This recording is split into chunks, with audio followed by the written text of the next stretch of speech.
Welcome to our weekly show where we like to dig up the best stories from history. Yeah. The kind of wild, fascinating stuff that's often buried in those history books. Right. And uncovered sources that you might not have heard before. Exactly. We try to make it fun and entertaining, not just like a dry lecture. Oh, absolutely. So if you enjoy what you hear, please share the show, rate it, Yes. and follow us for more captivating stories from the world of flash culture. You know those stories that just capture the imagination? Absolutely. And we've got a doozy for you this time on our History Story podcast for this historic road trip. Oh, we do. It's the bizarre tale of Henry Ziegland and a bullet that just refused to give up. Yeah, talk about a story that sounds like it came straight out of a Hollywood movie. Right. It's almost unbelievable. So years after this really violent confrontation, a man decides he's going to remove a tree with dynamite. No, that's how you make an entrance, right? Right. But here's the twist. He ends up getting killed by a bullet that was lodged in that tree years ago. A bullet, get this, that was originally fired at him in an act of revenge. I mean, the irony is just... It's thick. It's palpable, So on this historic road trip, we're going to really unpack this legend. Yeah, let's peel back the layers. Trace its origins and see what nuggets of truth we can find. Or perhaps just compelling fiction.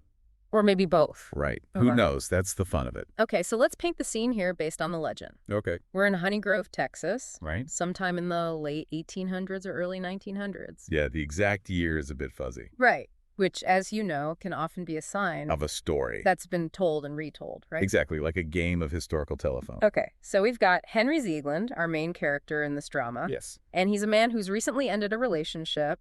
And this is where the trouble starts. Heartbreak could be a powerful motivator. Then we have the woman. Sometimes she's named Maisie Tickner. Sometimes just referred to as the jilted lover. Right, and according to the legend, she was so devastated by the breakup that And she took her own life, a tragic end. Yes, a truly sad turn of events. It is. And then enters her brother, The avenging angel. fueled by grief and rage. Understandably so, right? Of course, and he's determined to seek revenge on Ziegland. He wants justice for his sister. Absolutely. So, according to the story, the brother confronts Ziegland, Yeah. and he shoots him. An eye for an eye. Ziegland falls, and the brother, believing he's avenged his sister, then takes his own life as well. So, we have a double tragedy. A truly grim start to this story. It sets the stage for something unusual. But here's where things take that wild, unbelievable turn. What? There's more. Oh, there's so much more. Ziegland survives. Wait, he doesn't die? He doesn't die. The bullet only grazes him. Oh, so close. Maybe his shoulder, maybe his face, accounts vary. A near miss, to say the least. And it lodges itself in a nearby tree. That tree becomes a silent witness. And Ziegland recovers. Talk about dodging a bullet. He literally dodged a bullet. Oh, I see what you did there. But years later, and I'm talking maybe 20 years later, something like 1903 or 1913, who knows? Time is a slippery thing in this tale. Ziegland decides this particular tree has got to go. I mean, it was a pretty bad day for him, under that tree. Maybe it was a reminder. Right, of that fateful day. But he decides to use dynamite. Not exactly your everyday tree removal method. No, it's not. But I guess when you really want a tree gone... You go big or go home, right? Exactly. And in this case, going big had some unintended consequences. This is the part that makes you wonder if you're in some kind of weird Twilight Zone episode. Go me. He sets the dynamite, lights the fuse, boom. The tree explodes into a million pieces. Oh, there's everywhere. And amidst all that chaos, Wait for it. that bullet, No way. the very same bullet that was fired at him all those years ago, is dislodged from the tree. That's some serious airtime. It flies through the air. Like a boomerang from the past. And it strikes Ziegland, killing him instantly. I mean, wow, talk about delayed gratification. Or maybe delayed revenge. I mean, that's one way to put it. It's almost poetic in a really dark, twisted way. It's like something out of an Edgar Allan Poe story. Right. It's like, was this fate, karma, just a freak accident? It makes you question everything, doesn't it? It really does. The universe works in mysterious ways. So as amazing and unbelievable as the story sounds, it's important for us to point out, Yeah. we're all about digging into the facts here on the History Story podcast. We love a good story. Of course. But we also want to separate fact from fiction. And when we look at this Henry Ziegland tale, there's really no solid evidence to support it.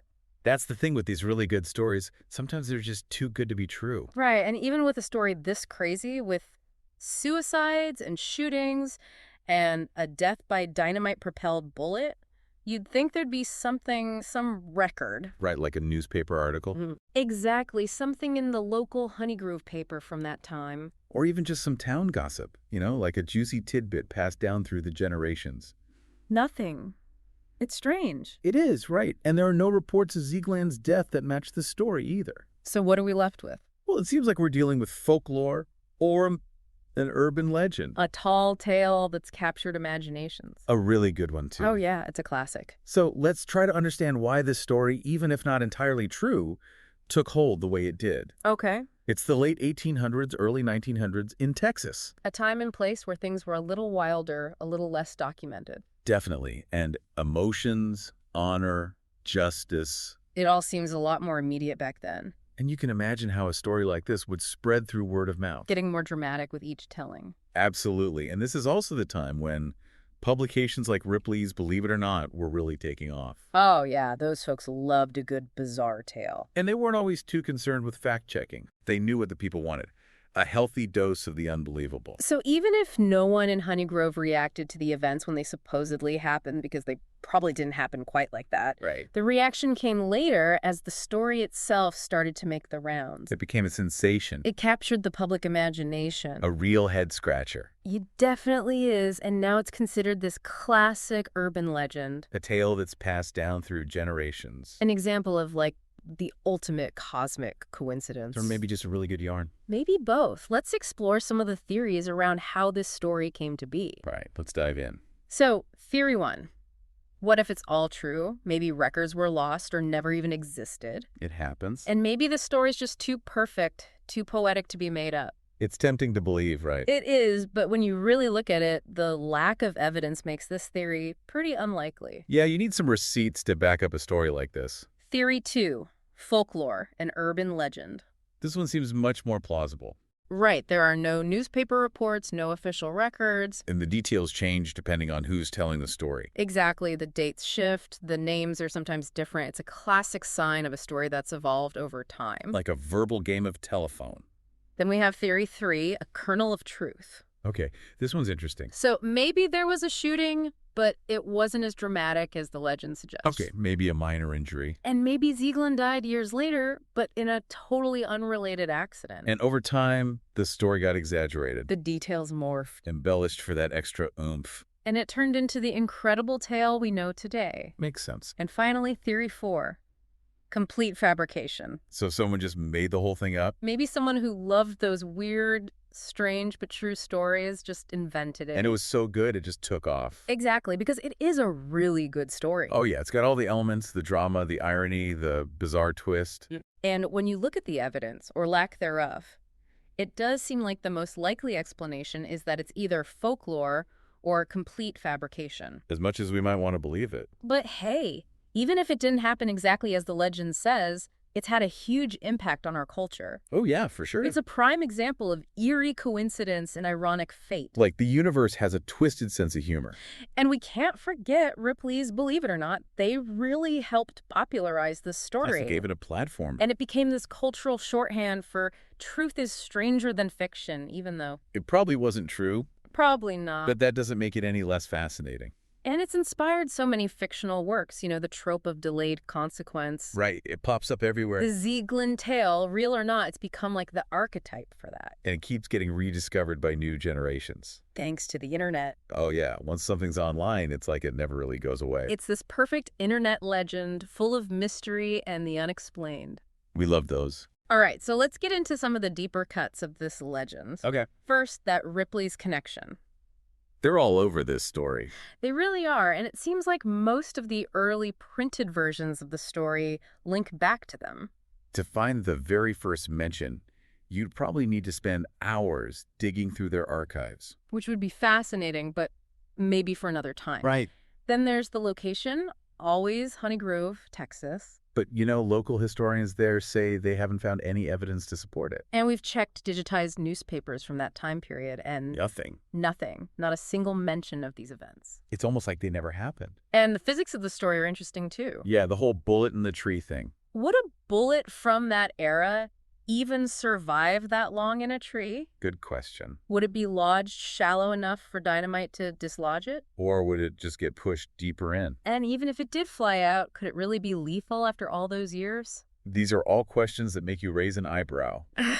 And don't forget those shifting dates. Sometimes it's 1883, sometimes 1905. And then 1893, then 1913. It's like the story's timeline is in constant flux. Exactly, which again suggests we're dealing with a tale that's been passed down orally, changing a bit with each retelling. And perhaps the most telling detail of all, What's that? there are no first-hand accounts. Like nobody wrote in their diary, hey, guess what happened today? Exactly. No letters, no personal testimonies from anyone who was supposedly there. It's all secondhand or third-hand or even further removed. Usually just referencing Ripley's or some other collection of oddities.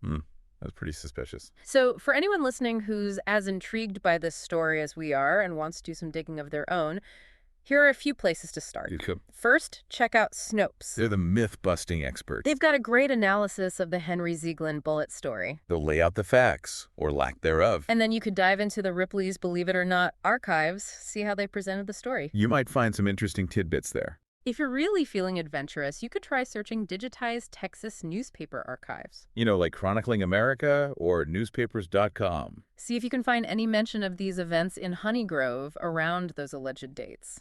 Good luck with that. And if you want to learn more about folklore and urban legends in general, That's always a good time. there's some great books out there by authors like Jan Harold Brunvand.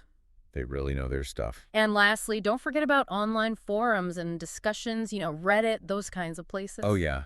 The internet rabbit hole. You'll find all sorts of theories and discussions about the Henry Ziegland legend. Some more credible than others. But always take those online sources with a grain of salt. The healthy dose of skepticism is always good. So there you have it, our historic road trip into the incredible, if likely untrue, tale of Henry Ziegland and the bullet that just wouldn't quit.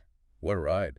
What stands out to you most about this story? Is it the wild improbability, the dark irony, or just the power of a good legend? I think for me, it's that perfect blend of the unbelievable and the perfectly crafted narrative. Like, this story has been honed and refined over time to be as impactful as possible. And it really reminds us that not every captivating story we hear is necessarily true, but it can still reveal something fascinating about our human nature.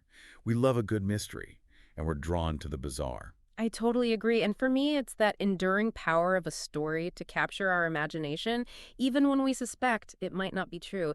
It makes you wonder what other strange and unbelievable tales are out there just waiting to be rediscovered. Right. What other historical mysteries are lurking in the shadows? What stories are you curious about? Send us your thoughts, and maybe your question will inspire our next historic road trip for the History Story podcast. Thanks for joining us. And don't forget to share, rate, and follow the show for more captivating stories from the world of flash culture. See you next time.